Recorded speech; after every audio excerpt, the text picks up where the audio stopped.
Labour's manifesto launched today, the party's election strategy in general. It's the International Development Secretary, Douglas Alexander, is in our Westminster studio. Very good evening to you.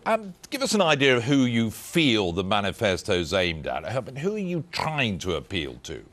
We're trying to appeal to people across Britain who are asking pretty searching questions of all politicians after what we've all lived through over the last couple of years. People who wonder how Britain will earn its living and pay its way in the world. That's why we were talking about securing the recovery. People who say, how can I rely on the services that my family uses despite these tough economic times? Which is why we were talking about protecting frontline services. And people whose faith in politics has taken a battering as a result of the expenses scandal, who we wanted to talk about our offer to renew politics. So we were really trying to address ourselves to the mainstream middle of the country, who have real questions, real concerns that we're looking forward to debating this week and in the weeks running up until the election. Renewing Britain was part of the pledge. I mean, fine words, but a little bit nebulous. I mean, what does that mean that's really likely to persuade people to give you another chance after 13 years? Well, I'll tell you what it means. It means that we're going to deliver 1 million more jobs into the British economy, 1 million new jobs over the coming 5 years.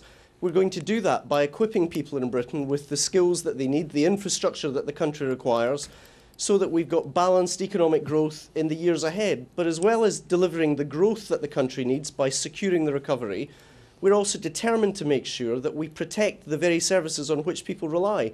Services like the police, which frankly we think could do with some more reform, which is why we set out ambitious plans for the police today, why we want to see higher standards in our schools with the ability of very effective schools to take over schools that aren't performing as well for the children within that community, and at the same time delivering a range of guarantees for people in relation to the National Health Service. So those are two very practical examples of protecting and improving frontline services, securing the recovery and delivering new jobs that we were talking about in Birmingham today. I mean, one of the problems seems to be that whatever you say, what the other parties say, the campaign doesn't really seem to be capturing the elector's imagination. I mean, there's not much movement in the polls. There's no sign that people are really tuning in yet. I mean, what are you going to do to get them involved, to get them interested with a group of people that simply they've become rather disengaged and disenchanted with? Well, the Conservatives tried to throw the kitchen sink at the Labour campaign last week.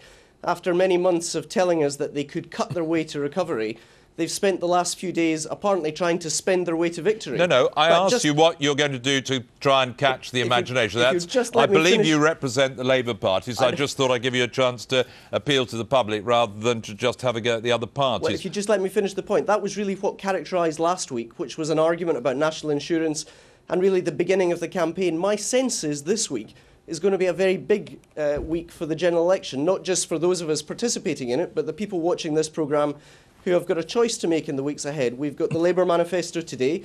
The Conservatives will have their turn tomorrow. On Wednesday, we'll have the Liberal Democrats. And of course, for the first time ever on Thursday evening, we'll have a leaders' debate. That's only the first of a series of debates. Sky are going to be covering the second of those debates, featuring foreign policy with big issues like Afghanistan, international development, climate change, no doubt featuring. So whether it's the debates that start this Thursday evening or continue the following week, our sense is that we're only 4 or 5 days into a 4-week campaign, and there will be plenty of opportunity both to scrutinise the Labour Party but the other campaigns as well before people ultimately have to make their choice.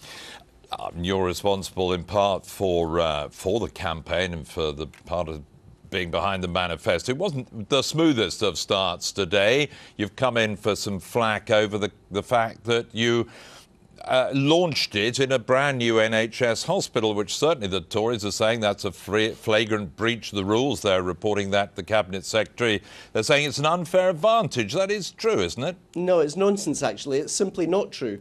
Where we were today is a hospital that has no patients because it's not yet open. It will open in just a few weeks' time.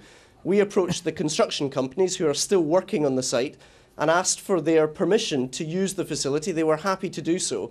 So there's absolutely no breach of any rules. What I find intriguing, however, is that the Conservative Party instead are choosing to focus on these process issues rather than on the substantive issues, which I think, frankly, many more people are interested in.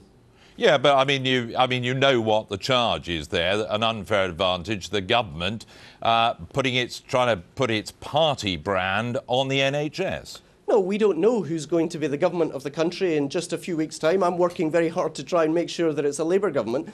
But in that sense, as a Labour Party, we approached the construction company who are overseeing that site at the moment and secured their permission. There's no breach of the rules, there's no scandal, there's no problem. All we see is a Conservative Party that seem to be intent on trying to divert attention from actually some very positive policies which affect people's livelihoods, people's public services, the country that we're going to be in the years ahead, that we were setting out in such a positive way today.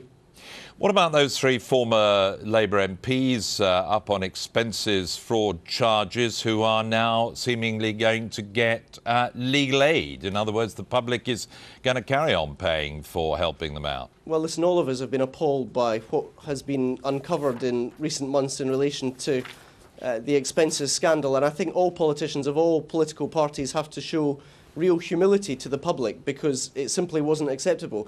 In terms of the detail of today, to be perfectly honest, because I've been in Birmingham and have just returned here to London, I only heard what you're reporting to me as I came up the stairs in the last few minutes. So I'm not really across the detail of what happened in court today. Suffice to say, I understand why the public have very real concerns, but it's probably better for others to comment because I haven't myself seen the detail.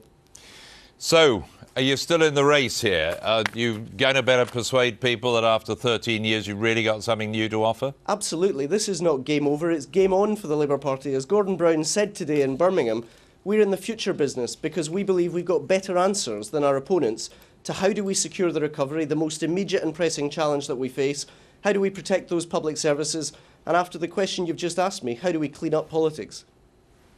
Douglas Alexander, thank you very much indeed. Thank you. And joining Jeff Randall and Adam Bolton a bit later this evening, right after this programme, the Chancellor, Alistair Darling. That's on Randall and Bolton Unleashed at